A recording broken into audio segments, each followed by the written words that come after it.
আসসালামু আলাইকুম। কেমন আছেন সবাই? আশা করি সবাই ভালো আছেন। যাই হোক, উদ্যোক্তাদের জীবন যে এত কঠিন বা কষ্টের, মজাও আছে, সব কিছু মিলায়ে কিন্তু এই উদ্যোক্তাদের জীবন। ব্যস্ততায় কিছু কিছু মুহূর্তে ব্যস্ততা কিছুতেই কেটে যায় কিভাবে বুঝায় ওঠা মুশকিল। আবার কিছু কিছু মুহূর্তে একদমই ভালো লাগে না, কাজ করতেও ইচ্ছা করে না, সময়ও কাটে না, এমন একটা অবস্থা। তবে আমি ফেসবুক এবং ইউটিউব দুটো মেলায় যে চ্যানেল দুইটা আছে আমার, আমি সবসময় সব রকম ভিডিও দিতে পারি না, কারণ আমি সময় করতে পারি না। আমার হয় কি যে আমি যদি বিজনেসের কাজে একটু ভালোভাবে মন দিই, তাহলে আমি সংসারের কাজ ভালোভাবে ঠিকঠাক করতে পারি না, ঝামেলা হয়ে যায়। কিছু ডিসকাউন্টেড ড্রেস ছিল আমার পেজের, ওগুলো আমি আপলোড করছিলাম। আর একজন আপুই অনেকগুলো ড্রেস নিয়ে নিছে, যে এইগুলো সবই নিয়ে নিছে। সেগুলো এখন আবার চেক করা, প্যাকেজিং করা, ঠিকানা লেখা, এগুলো আরও কিছু অর্ডার দিয়েছিল, সেগুলোও করতে দিয়েছি। মানে উনি অনেক টাকার ড্রেসই একবারে নিছে, বিজনেসই করার জন্য হয়তো। তো যাই হোক, সব কিছু মিলায়ে পাশে আরও বেশি পার্সেল ছিল, সেগুলোও রেডি করতে হবে। এত কাজ মাঝে মাঝে আর করতে ইচ্ছে করে না, তারপরেও কিন্তু করি। আমি যে সময় বিজনেসটা শুরু করেছিলাম, তখন কিন্তু অনেকেই আমাকে বলতো যে কি দরকার এই কাপড় বেচা, মানে নিজে সুন্দরভাবে তো এমনিতেই ভালো থাকতে পারো, হাজব্যান্ডের যা আছে তা নিয়েই তুমি ভালো থাকতে পারো।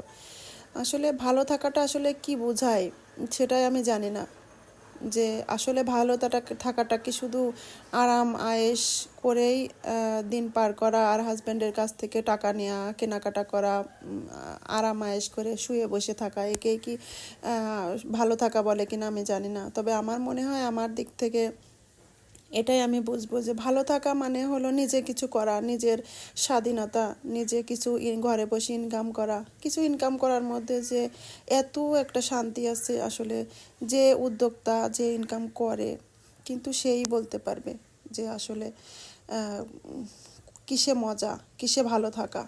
আসলে এক একজনের কাছে কিন্তু ভালো থাকার মর্মটা কিন্তু এক এক রকম। এভাবেই তো আমি এভাবে ভালো থাকতে আমার ভালো লাগে, আমি এভাবেই ভালো থাকতে চাই। এভাবে আমার ভালো থাকতে ভালো লাগে। জানি না, এক একজনের কাছে কিন্তু এক এক রকমই হয়। তো আমি কাজ করতেছি ঘরের ভিতরে, আর এইগুলো পড়াশোনা না করে, মানে এগুলো সুপার পরে এভাবে গোড়াগড়ি করতেছে। সব দিকে যেদিকে নজর না দেওয়া হয়, সেদিকে এরকমই অবস্থা হয়। তো এই হলো উদ্যোক্তাদের জীবন। হ্যাঁ, এরা এত বড় বড় বাচ্চা, তারপরেও এরা কি অবস্থা। তো আমার বড় ছেলের হ্যাপি বার্থডে ছিল, ওরা আবার উইশ করতেছিল। আর তাছাড়া এই যে আমার হেল্পিং হ্যান্ড, এ আমাকে অনেক বেশি হেল্প করে। ও না আসলে মনে হয় আমার দিনটাই খুব কষ্টে যায়, যেহেতু আমি 12 মাসই অসুস্থ থাকি। তো সে কারণে আমার জন্য আরও বেশি কষ্ট হয়ে যায়। তো ড্রেস যখন আমরা তৈরি করে আনি, তারপরেও কত কাজ থাকে। সবাই মনে করে যে খুব সহজেই মনে হয় হয়ে যায় সব কাজ, আসলে কিন্তু অতটাই সহজ না। কিন্তু তারপরেও কিন্তু একটা ভালো লাগা কাজ করে। এক একজনের ভিতরে কিন্তু এক একটা গুণ থাকে, প্রত্যেক মানুষের ভিতরে কিন্তু একটা গুণ থাকে, সেই গুণটাকে কিন্তু কাজে লাগাইতে হয়। তোমার কি গুণ আছে সেটা তুমি একমাত্র জানো, তুমি কোনটা ভালো করতে পারবে সেটা তুমিই জানো।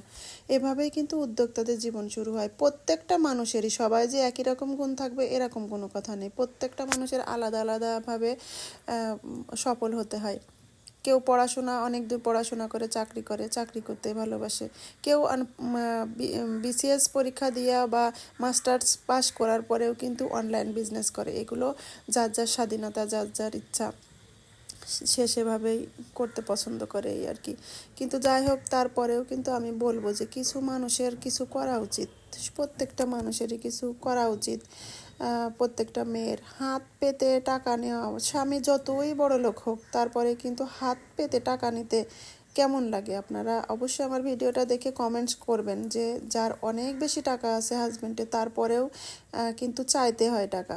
তো এই চাওয়ার মাঝখানে যদি নিজের কিছু করা টাকা থাকে, নিজে কিছু ইনকাম করা থাকে, সেটার ভিতরে কিন্তু অনেক বেশি আনন্দ আছে, মজা আছে।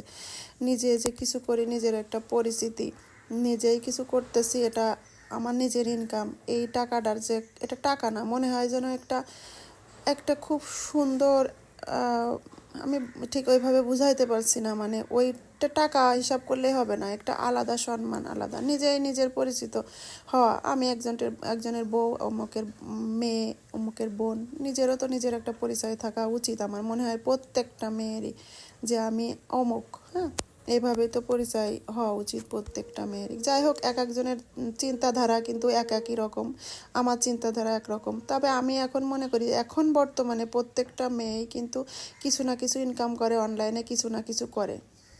তো যাই হোক, এই পর্যন্ত ভালো থাকবেন, আল্লাহ হাফেজ।